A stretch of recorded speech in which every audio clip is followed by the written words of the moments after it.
Julius student, तो कल तक हमने कंडीशनल प्रोबेबिलिटी किया था और मल्टीप्लिकेशन थ्योरम ऑन प्रोबेबिलिटी किया था और उसके बेस पे हमने कुछ क्वेश्चंस किए थे।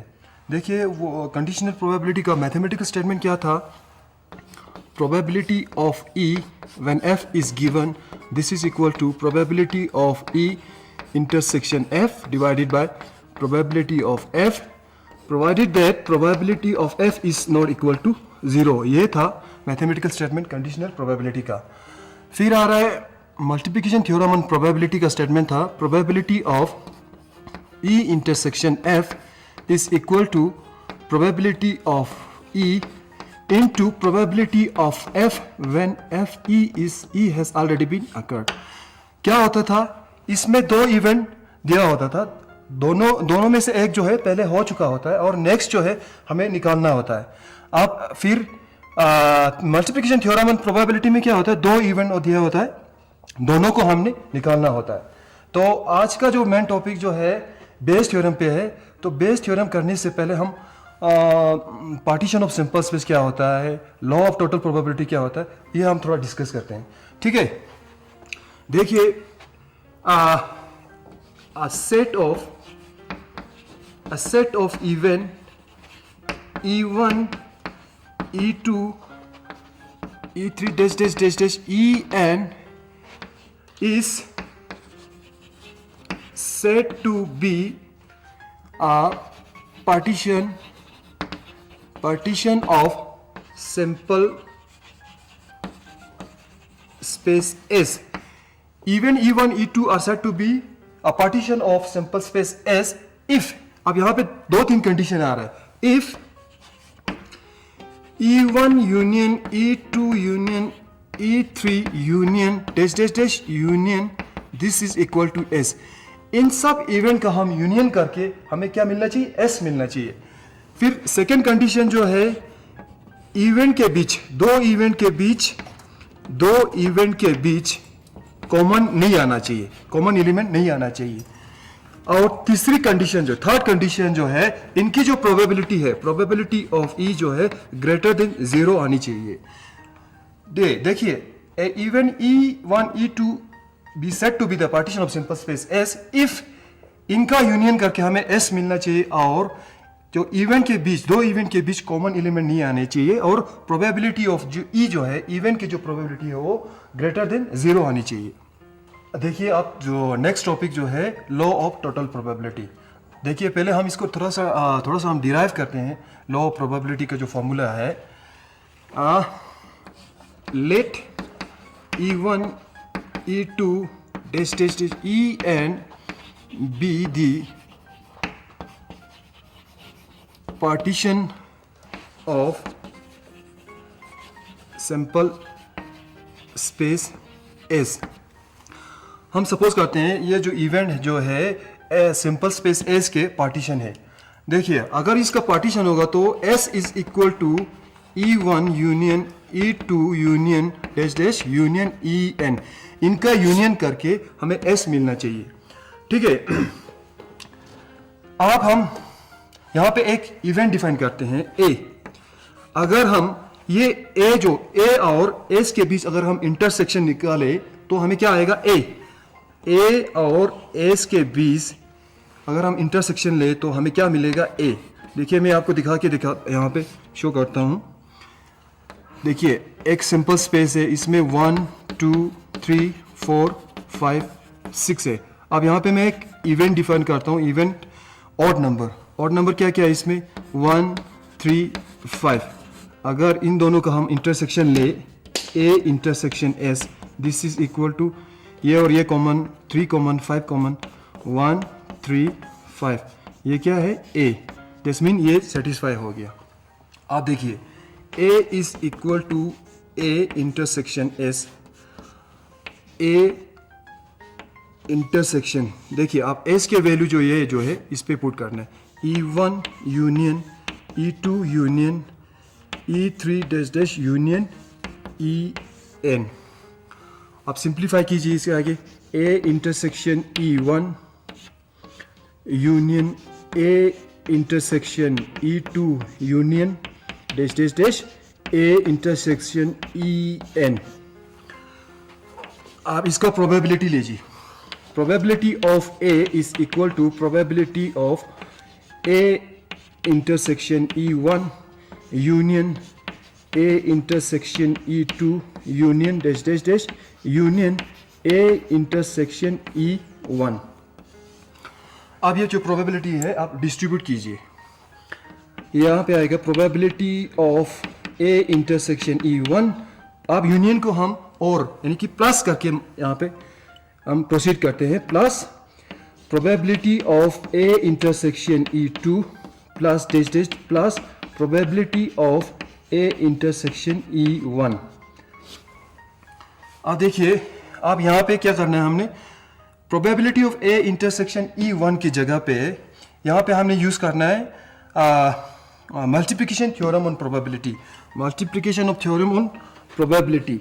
देखिए, probability of e one into probability of a when e one is given dash dash dash probability of E N into probability of A when En is given. Probability of A is equal. ये है हमारा total law of probability. अब देखिए, ये जो law of total probability जो है वो कैसे हमने अप्लाई करना है, इसके रूल को कैसे अप्लाई करना है, कहाँ करना है, इसके लिए हमने एक एग्जांपल, हम यहाँ पे एग्जांपल दिखाएंगे आपको. देखिए, इसमें कह रहा है कि ए bag contain 2 black ball and 3 red ball. देखिए, हमारे पास 2 बैग है, इसमें 2 रेड बॉल है और फर्स्ट वाले बैग में 2 रेड बॉल 2 ब्लैक बॉल और 3 रेड बॉल है, और सेकेंड वाले में 3 ब्लैक बॉल और 2 रेड बॉल है. अब कह रहा है कि ए bag is selected randomly and a ball is drawn. हमने क्या करना है, यहाँ से 2 बैग में से एक रेंडमली हमने एक बैग को फर्स्ट वाले या फर्स्ट और सेकंड में से एक बैग को हमने सेलेक्ट करना है रेंडमली. फिर उसमें से एक बॉल हमने ड्रॉ करना है. फिर कह रहा है कि find the chances that the ball drawn is red. देखिए, इसको हम E1 मान के चलते हैं, इसको हम E2 मान के चलते हैं. देखिए, आप हमने हमारे पास 2 काम है. पहले हमने बैग को सेलेक्ट करना है, उसके बाद हमने बॉल ड्रॉ करना है. देखिए, आप probability of getting E1 bag first को चूज करने का जो प्रोबेबिलिटी है वो 1/2 है, और probability of getting E2 this is equal to 1/2. ये भी 2 है क्योंकि इसमें 2 बैग है, 2 में से हमने एक चूज करना है. ठीक है. आप अब ये कह रहा है कि जो बॉल हमने ड्रॉ किया था वो रेड होनी चाहिए. अब यहाँ पे एक इवेंट डिफाइन करते हैं. ए जो है a ball drawn is red. देखिए, अगर हमने वो जो बॉल जो E1 से निकाला हो तो इसकी प्रोबेबिलिटी क्या हो सकती है, देखते हैं हम. Probability of getting a red ball from first bag. देखिए, probability of getting a red ball from first bag, this is equal to first bag में रेड बॉल कितनी है, 3 divided by 5. Similarly, probability of getting a red ball from bag 2 is equal to 2 divided by 5. ये सारे possibilities हमने हमने यहाँ पे लिखनी है. ठीक है. अब कह रहा है कि find the chances that the ball drawn is red. अब हमने चांसेस देखने, बस लॉ ऑफ प्रोबेबिलिटी के फॉर्मूले में हमने पुट करनी है. देखिए, या for probability of getting a red ball, देखिए इसमें कह रहा है प्रोबेबिलिटी ऑफ E1 1/2 आ रहा है, into probability of A from E1, probability of A red ball from E1 3/5 plus probability of E2 आ रहा है हमारा 1/2 इंटू इसका आ रहा है 2/5. सॉल्व कीजिए. 3 1s 3, 2 5s 10 plus 2 2 5s 10. This is equal to 10 5 5 1s 5 5 2s 10. ये है हमारा रिक्वायर्ड प्रोबेबिलिटी. अब देखिए, नेक्स्ट टॉपिक जो है बेस थ्योरम. अब हम इसका जो बेस थ्योरम का जो फॉर्मूला है हम सिंपल मेथड से थोड़ा डिराइव करते हैं. देखिए, फ्रॉम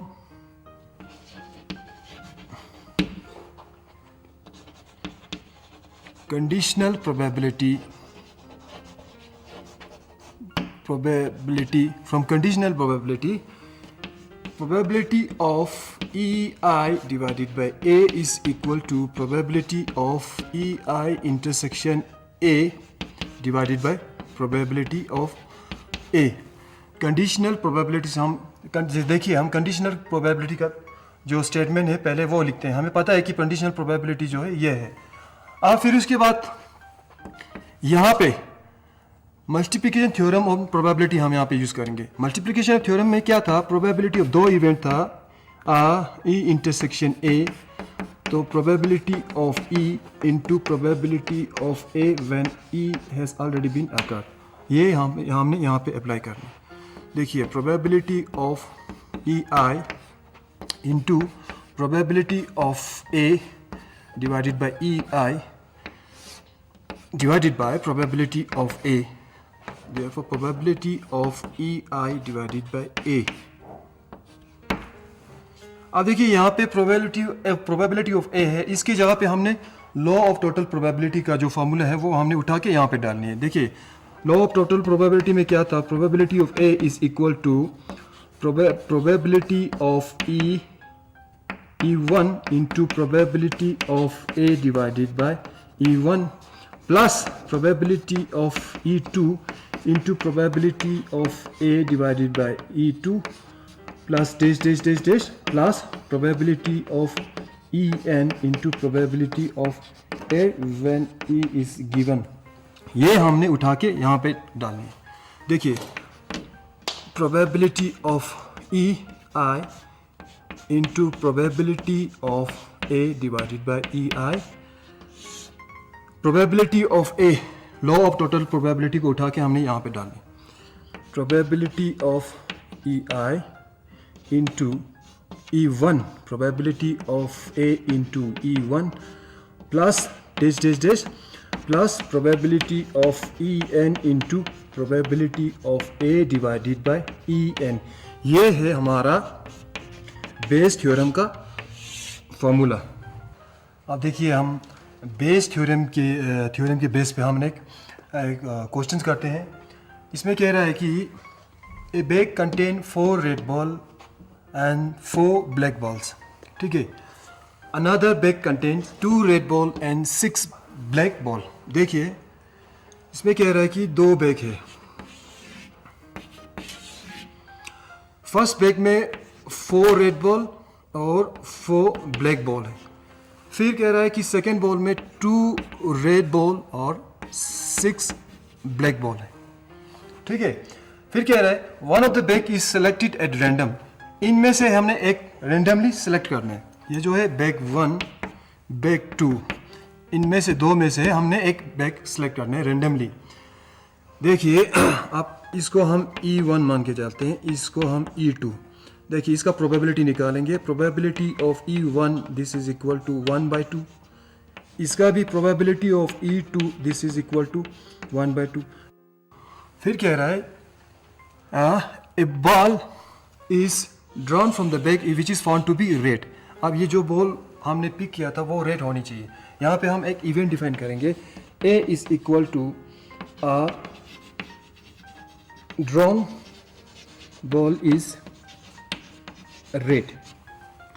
अब देखिए, जो बॉल, ये जो रेड बॉल्स है, अगर हमने E1 से निकाली हो तो उसका प्रोबेबिलिटी क्या हो सकती है. Probability of getting a red ball from E1 bag 1 में से. Probability of getting red ball from E1 bag 1, 4 divided by 8. This is equal to 4 1 4 4 2 8. फिर probability of getting red ball from bag 2 E2. This is equal to, bag 2 में red ball कितने, 2 divided by 8. 2 1 2 2 4 8. ये आया हमारा सारे possibilities.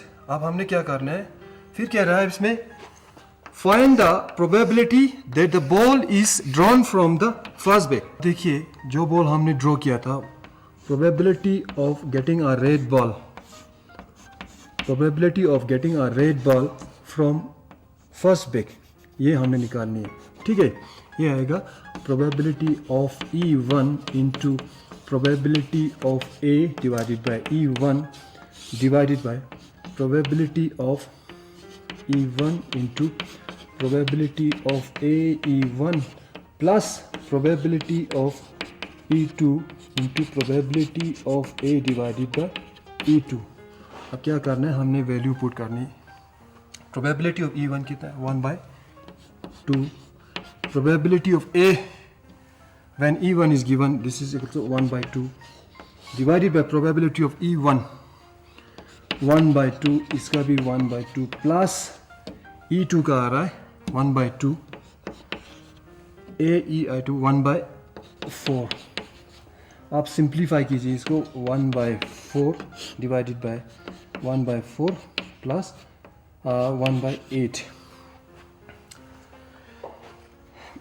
अब देखिए यहाँ पे करना है 1/4 डिवाइडेड बाय, एलसीएम ले लीजिए, इसका 8 आ रहा है, 4 इसका आ रहा है 2, इसका 1, फिर आ रहा है 1/4 डिवाइडेड बाय 3 डिवाइडेड बाय 8, फिर आएगा इसका 1/4 इंटू 8 डिवाइडेड बाई 3, 4 1 ज़ा 4, 4 2 ज़ा 3.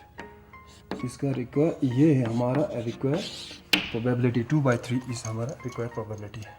देखिए ये क्वेश्चन भी बेस थ्योरम के बेस पे है. इसमें कह रहा है देयर आर 3 कॉइन, हमारे पास क्या है 3 कॉइन है, 1 2 3. कह रहा है कि 1 इज 2 हेडेड कॉइन. फर्स्ट वाले में क्या है, दोनों साइड दोनों फेस पे हेड है, 2 हेडेड कॉइन, दोनों फेस पे हेड है.